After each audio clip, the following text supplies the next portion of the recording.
Apple's announced its most significant privacy update since 2021 in June this year, more specifically the iOS 17. The main change that iOS 17 has that affects us digital marketers is really link tracking protection. And what is link tracking protection? It's basically Apple providing its users more control over their privacy, as they've been doing since 2021 with the iOS 14.5 update. The major change is link tracking protection. What link tracking protection is, assuming that the iOS user does enable link tracking protection within their device, two things happen. The first thing to mention is that any form of channel-specific ID within a URL parameter gets removed automatically. An obvious example of that would be channel-specific click IDs like the Facebook click ID when someone clicks on a Facebook ad. Same exact concept for Google click ID if someone clicks a paid search ad, for example. And then finally, a CRM-specific click ID like a HubSpot click ID gets removed within the URL parameter. The second way link tracking protection works is assuming that the iOS user is browsing in private mode using Safari. The same exact concept happens where any form of channel or platform-specific click ID gets removed within the URL parameter. So here's a statement by Apple on the topic of link tracking protection. Some websites add extra information to their URLs in order to track users across other websites. Now this information will be removed from the links users share in messages and mail, and the links will still work as expected. This information will also be removed from links in Safari private browsing mode. What exactly does iOS 17 mean for us digital marketers?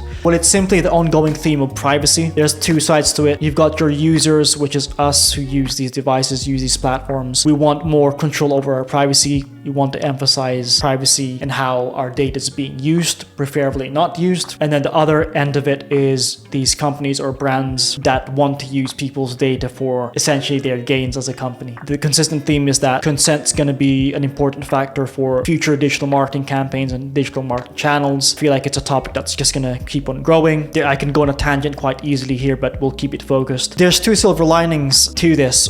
First silver lining is that iOS 17 for digital marketers isn't so bad because it's not as bad compared to iOS 14.5 back in 2021, which enabled iOS users to opt out of click ID tracking once they open a specific app. It was a more aggressive approach to letting users control their privacy. A lot of digital marketers obviously got affected by it, especially on the performance marketing side, where, on average, you could easily see a drop in the performance data that you see by up to 30 to 40% on average. And the second silver lining is that your standard UTM parameters such as medium, source, campaign, and content are still going to be tracked. Those aren't going to be removed. So if we boil down to which channels are actually going to be affected the most, it's very likely going to be any platform that relies on a click ID for attribution, CRM or email platforms, because they really rely on click ID for any type of attribution, especially on KPIs such as click or open rates. Another aspect to point out is any type of platform that relies on creating a modeling type audience using a click ID will also suffer. An example of that is Facebook's lookalike audience. Facebook lookalike audiences aren't going to be as accurate, which we tend to find with pixel-based audiences or pixel-based data anyway. So here's a couple of takeaway lessons for digital marketers, not just because of iOS 17, but generally across the theme of privacy. First is that first-party data is going to be more important. We need to start thinking about asking our users for consent before we use their data and how we use their data. The second is that as cookie tracking does eventually disappear, or maybe it evolves to its